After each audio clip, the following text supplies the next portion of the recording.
আশ্চর্যের ব্যাপার হলো এই ভুঁইফোড় গাছ রাতারাতি গ্রামের মধ্যে এলো কি করে? প্রধান মশাই, আমার তো মনে হয় রাত্রির বেলা কেউ এসে এখানে এই গাছটা বসিয়ে দিয়েছে।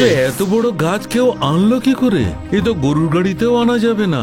আরে চুপ করো সবাই, ঘাস খাও নাকি? এত বড় একটা গাছ কেউ নিয়ে এসে লাগাতে পারে নাকি? এটা নিশ্চয়ই কোনো আগত সমস্যার পূর্বাভাস প্রধান মশাই। এই গাছটাকে এক্ষুনি কেটে ফেলা হোক। কেটে ফেলা হোক। আর দেখুন, তাড়াহুড়ো করে কোনো কাজ করবেন না। না না, এটাকে যদি এখনই কাটা না যায় তাহলে এ পুরো গ্রামটাকে একেবারে গিলে নেবে। যে গাছ রাতারাতি এত বড় হতে পারে জানি না এর পরে সে আর কি করবে। প্রধান মশাই, আমরা সবাই মিলে গাছটা কেটে ফেলছি।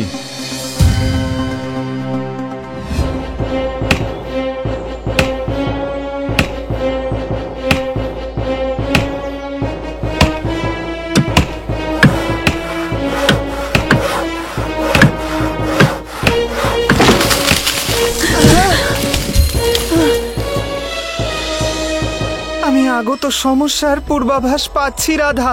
গ্রামবাসীরা গাছটা কেটে ফেলে ভালো কাজ করলো না। তুমি তো ওদেরকে অনেক বোঝানোর চেষ্টা করেছিলে, কি করা যাবে আর? এইবার যা হবে দেখা যাবে। দেখলি ধানু, সমস্যা সমাধানের জন্য সমস্যাকেই সমূলে উচ্ছেদ করা ভালো। না থাকবে বাঁশ, না বাজবে বাঁশি। এইবার তো আমি সমস্যার সমাধান নয়, বরং সমস্যা আরো বাড়তে দেখছি প্রধান মশাই।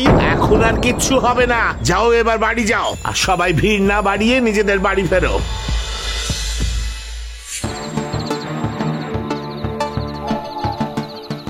কি রে, আর একটু তরকারি দি? বাবু, কি রে? হ্যাঁ মা। খেতে খেতে এত কি চিন্তা করছিস? সব ঠিক আছে তো? সেইখান থেকে কি চিন্তা করছিস তুই ধনু? কিছু না বাবা, তবে আমার মনে হচ্ছে গ্রামবাসীরা বড্ড ভুল করে ফেলেছে ওই গাছটা কেটে। কিন্তু গাছটা না কাটলে লোকেদের যাতায়াত কাজকর্ম সব বন্ধ হয়ে যেত। তাও ঠিক বলেছো, কিন্তু সমস্যার সমাধান তো একরকম ভাবেই হয় না। দেখো, গাছেরও তো প্রাণ থাকে, ওদেরও বেঁচে থাকার অধিকার আছে। তাই আমরা কাউকে এভাবে মেরে ফেলতে পারি না। এত চিন্তা করিস না, এখন খেয়ে নে তো তুই। আর তাছাড়া তুই তো গাছ কাটিসনি। হ্যাঁ হ্যাঁ, অত চিন্তা করিসনি, সব ঠিক আছে।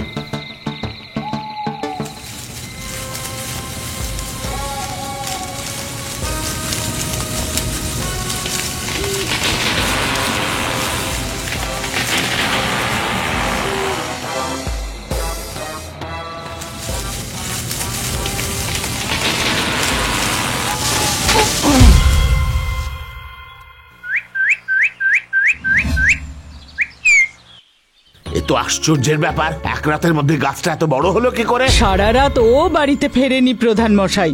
আমার স্বামী কোথায় সেটাও জানি না। এটা কি করে হতে পারে? আগে যে গাছটা কেটেছিল সেই গ্রামে নেই প্রধান মশাই। ওরা সবাই উধাও হয়ে গেছে রাতারাতি। এই আবার কেমন ধাঁধা? আমি তো আগেই বলেছিলাম প্রধান মশাই, এই সমস্যার সমাধান এইভাবে হবে না। তবে কিভাবে হবে ধানু? সবাইকে একসঙ্গে কোনো উপায় ভাবতে হবে। এই গাছটা আপনি এভাবে কেটে ফেলতে পারবেন না। এই গাছটা গ্রামের লোকেদের গিলে ফেলেছে, আর তুই এখনো ভাবনার জগতেই আছিস। আমি এর মূল থেকে উপড়ে দেব। এই গাছ থেকে আমি আর কারোর কোনো ক্ষতি হতে দেব না। আপনি ভুল করছেন প্রধান মশাই। আমাদের স্বামীকে হত্যা করেছে এই গাছ। উপড়ে ফেলো এই গাছ, উপড়ে ফেলো।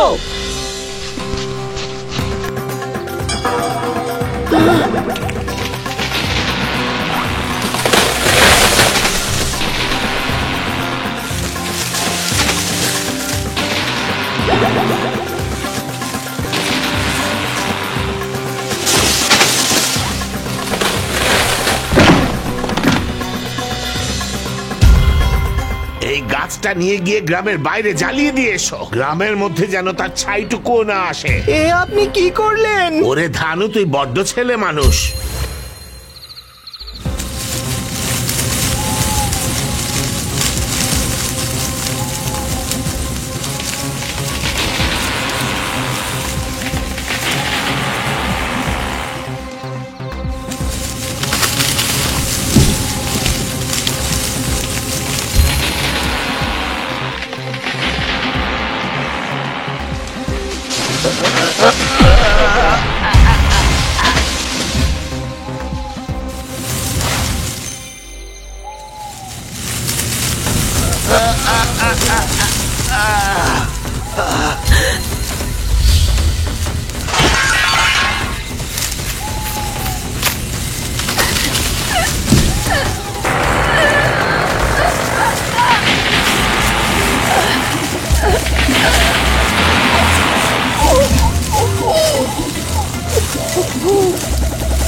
আরে বাবা, বাবা রে, কোথায় তুই?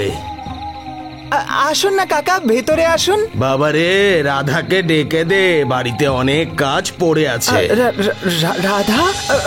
রাধা তো এখানে নেই কাকা। কি বাবা, ও তো তোর জন্য খাবার নিয়ে বাড়ি থেকে বেরোলো।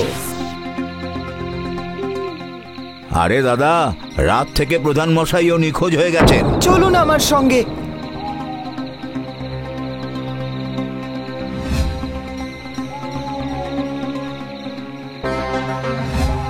এটা তো রাধা হাতে করে নিয়ে বেরিয়েছিল। এই গাছটা আমার রাধাকেও খেয়ে নিল। রাধার কিচ্ছু হবে না, আমি ওকে ঠিক ফিরিয়ে নিয়ে আসবো। এই ভয়ঙ্কর গাছটা আমাদের গ্রামটাকে শেষ করে দিচ্ছে। নিশ্চয়ই এটাই কোনো দৈত্য বাস করে। এটা একটা দৈত্য বৃক্ষ। পুড়িয়ে দাও পুড়িয়ে গাছটাকে, দাও, পুড়িয়ে দাও, গাছটাকে পুড়িয়ে পুড়িয়ে দেওয়া দাও। উচিত। শান্ত হন, শান্ত হন। আমাদের আপনজনদের ফিরিয়ে আনতে হবে। এই গাছটাকে তো কাটার চেষ্টা করেছি আমরা, কিন্তু প্রতিবার অসফল হয়েছি। তাই আমি যতক্ষণ না ফিরে আসছি, কেউ কিচ্ছু করবেন না। তুই কি করতে চাইছিস বাবা? তুমি এখানে সবাইকে সামলাও, আমি এই সমস্যার সমাধান বার করতে যাচ্ছি।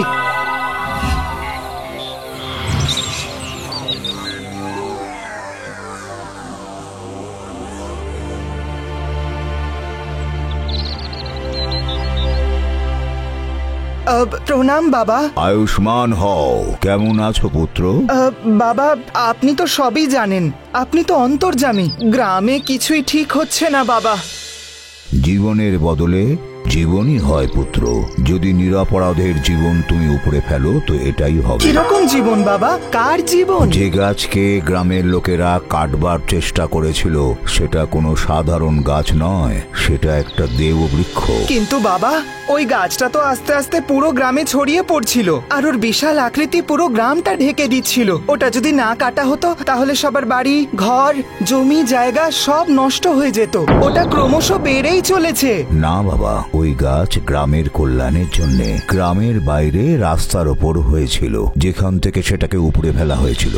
তাড়াতাড়ি সভাস্থানের কাজ শুরু করে দাও। সব জায়গা পরিষ্কার করে সবার ভিত্তি প্রস্তুত করো। প্রধান মশাই, সব জায়গা একেবারে পরিষ্কার হয়ে যাবে, কিন্তু এই গাছটাকে কি করব? আপনি যদি বলেন তাহলে এই গাছটাকে আমরা এখানে রেখে দিতে পারি। অনেক বড় এটা। না না, আমি এই গাছটা দেখতে চাই না, কেটে ফেলো এটাকে। গাছ থাকলে তো আমাদের অনেক উপকার হবে প্রধান মশাই, ছায়া দেয় তো আমাদের। যা বলেছি সেটাই করো, নিজের বুদ্ধি খাটিও না। এই জন্যই ওই দেববৃক্ষ গ্রামের মাঝখানে চলে আসে। এইবার কি করব বাবা? এই নাও, এই সামগ্রী নিয়ে যাও আর পূজা করো ওই বৃক্ষের। এই সামগ্রীর সুগন্ধিত ধোঁয়া আর প্রার্থনায় সব ঠিক হয়ে যাবে। যাও, আর বিলম্ব করো না তুমি।